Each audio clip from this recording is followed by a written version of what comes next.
नमस्कार, times of Swaraj में आप सबों का स्वागत है और मैं हूं संतोष सिंह। और आज हम टाइम्स ऑफ स्वराज में चर्चा करने जा रहे हैं कि देखिए, सादगी जो दिखाए ना तो उससे सतर्क हो जाइए, और जो मंच पर बड़ी बड़ी बातें और आदर्श की बात करे उससे भी और महासतर्क हो जाइए।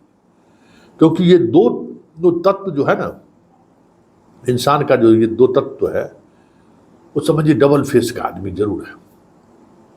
क्योंकि ये दोनों चीजें दिखाने की जरूरत नहीं है और कहने की भी जरूरत नहीं है कि हम सदा सत्य बोलते हैं, हम ईमानदार हैं। ये जो कहे समझ जाए कि जरूर अंदर से बहुत बड़ा बेईमान है। ये सब चीज कहने की क्या जरूरत है? अब कहिएगा ये चर्चा काहे कर रहे हैं? ये चर्चा हम इसलिए कर रहे हैं कि हमारे महामहिम राज्यपाल का भाषण आप सुनिए। जब कभी मीडिया से या बात करते हैं तब उनकी बातों को सुनिए, स्टेज से जब अपनी बातों को रखते हैं तब उनकी बातों को सुनिए। कितनी आदर्शवादी बात करते हैं, कितनी बड़ी बड़ी बातें करते हैं। लगता है जैसे बिहार की शिक्षा में वाकई में उस शिक्षा में सुधार को लेकर ये वचनबद्ध है। एकदम स्पष्टवादिता के साथ सारी चीजें कहते हैं, लेकिन जब उनके एक्शन पर गौर करिएगा तो फिर लगेगा कि अरे ये क्या हो रहा है, ये कैसे हो सकता है, इनसे कैसे ये उम्मीद की जा सकती है कि ये इस तरीके से भी कर सकते हैं। हाल के दिनों में 7 यूनिवर्सिटी में वाइस चांसलर रजिस्ट्रार बनाए हैं। आप उन रजिस्ट्रार को लेकर जरा उठाइए। एक विमेंस कॉलेज के किसी प्रोफेसर को ये रजिस्ट्रार बनाए हैं बिहार विश्वविद्यालय में। उनकी योग्यता पर ही सवाल खड़े होने लगे हैं। प्रोफेसर है ही नहीं, कोई पॉइंट ही नहीं हुआ है उनका। बहुत तरह का चर्चा हो रहा है। चर्चा ये हो रही है कि एक रांची में कोई वाइस चांसलर है, एक विद्यार्थी परिषद का कोई अधिकारी है, एक इनके यहाँ एक लोग बैठे हुए हैं, तीनों का टिकड़ी चल रहा है, रांची में डील हो रहा है, सब कुछ हो जा रहा है, पोस्टिंग हो जा रही है। पता नहीं अब राजभवन को ये पता है कि नहीं पता है, राज्यपाल महोदय को पता है कि नहीं पता है कि पब्लिक इमेज अगर इस तरीके से बननी शुरू हो जाए तो भाई इनके शासनकाल में भी जो है सो इस तरीके की चीजें चल रही हैं, तो फिर इनके बात विचार व्यवहार का असर क्या पड़ेगा? बड़ी बड़ी बातें कहते हैं कि हम संघ से जुड़े, संघ मेरा हृदय में वास करता है, हिंदू सनातन क्या क्या बात करते हैं, बड़ी बड़ी बातें करते हैं। बोध गया जाते हैं तो बुद्धिज्म के बारे में जो इनकी चर्चा है या बुद्धिज्म को लेकर जो ये अपनी बातें कर रखते हैं, आप हैरान रह जाएंगे। रामकृष्ण और बुद्ध की जब तुलना करते हैं तो आप हैरान रह जाएंगे कि अरे वाह क्या बात है, इतने योग्य व्यक्ति हमारे राज्य के राज्यपाल हैं। भले योग्यता उस सनातन को लेकर ही क्यों ना, जो एक आरएसएस का जो एक लाइन है, जो 1000 वर्ष पुराने किताबों को पढ़कर जो प्राप्त किया जा सकता है, वो जो लाइन है उस लाइन में परफेक्ट है। भले वो साइंटिफिक अप्रोच उसका हो या नहीं हो, बस एक ही सीधे देखना है।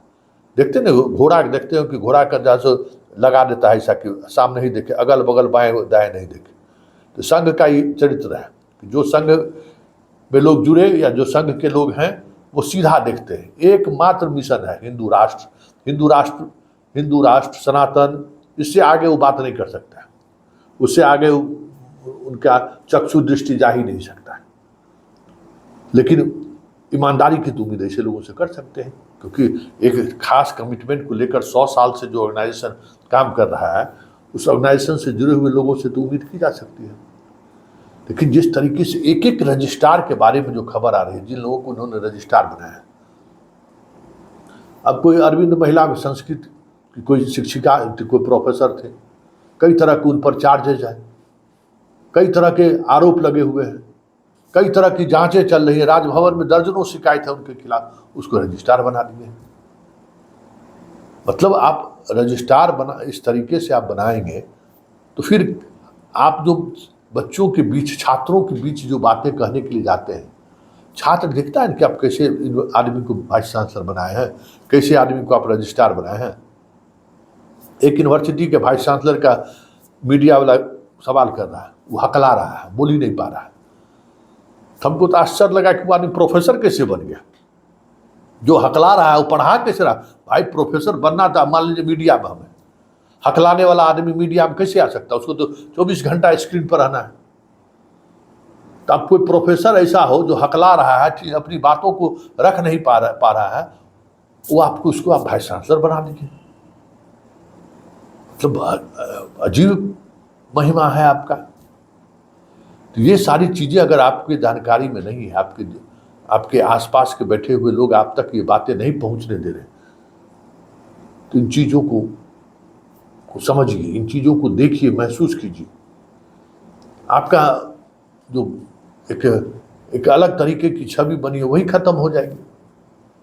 वैसे वो छवि अब समझ जाइए कि उस स्थिति में नहीं है। जैसे पहले जो शुरुआती दौर में जो एक उम्मीद जगी थी आपको लेकर बिहार के लोगों, अब वो उम्मीद नहीं है। फिर भी उम्मीद करते हैं कि पढ़े लिखे लोग हैं, साहित्य, रामायण, गीता, महाभारत, पुराण, वेद की चर्चा करते हैं, तो उम्मीद करते हैं कि आप उन चीज़ों को ग्राह्य भी किए होंगे। ऐसे में इस तरीके की अगर पोस्टिंग हो तो फिर सवाल उठना लाजमी है। हर एक पोस्टिंग पर सवाल खड़ा हो रहा है, और इस तरीके से सवाल खड़ा हो रहा है कि आपके यहाँ एक देसाई जी हैं, उनके नियुक्ति को लेकर जो लोग कह रहे हैं, कर ही रहे हैं, ठीक है, आप अपने इलाके से लेके आए हैं, आपको भाषाई चीज़ें भी समझने में सहयोग करते हैं, एक ठीक है, लेके चले आए थे आगे, कोई बात नहीं। लेकिन उनके सैलरी को लेकर सवाल, उनके नियुक्ति को लेकर सवाल, हर वाइस चांसलर से लेके, रजिस्ट्रार से लेके, एग्जामिनेशन कंट्रोलर से लेके एफओ तक के नियुक्ति पर देसाई के नाम की चर्चा होने लगती है। तो जरा ये सब चीज़ें मतलब एक राजभवन के सेहत के लिए सही नहीं है कि कोई देसाई है जो सब कुछ उसी के अनुसार होता है।